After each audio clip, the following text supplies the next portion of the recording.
Bir baharı sevdim, bir de bana uzaktan bakan masmavi gökyüzünü.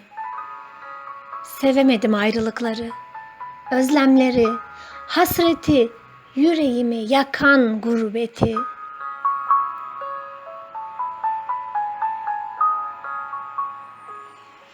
Yağmur yağınca toprak kokusunu sevdim. Bir de bahçemdeki pembe gülü. Sevemedim vefasızları, merhametsizleri, riyakarları, hayallerimi yıkanları.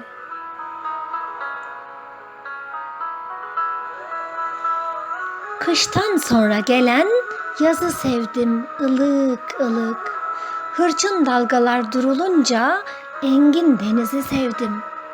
Sevemedim esip gürleyenleri, kırıp dökenleri, incitenleri, yüreğimi buz kestirenleri.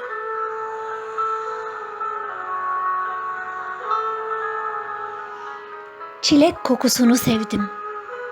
Toprakla kirlenmiş emekçi ellerde. Yorgunluk nedir bilmeyen azimli insanları sevdim.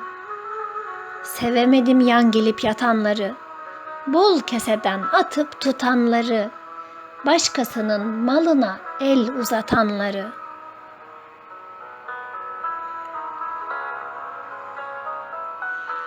Bir çocuğun gülümsemesini, kiraz ağacına konan kuş seslerini sevdim.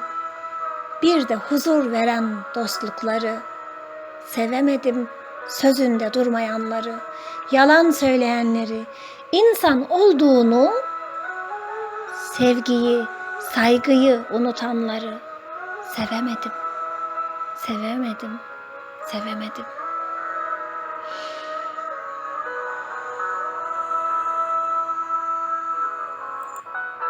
Şiir Bahriye Gürpınar Geredeli. Yorumlayan Hatice Türkmen Yurtseven.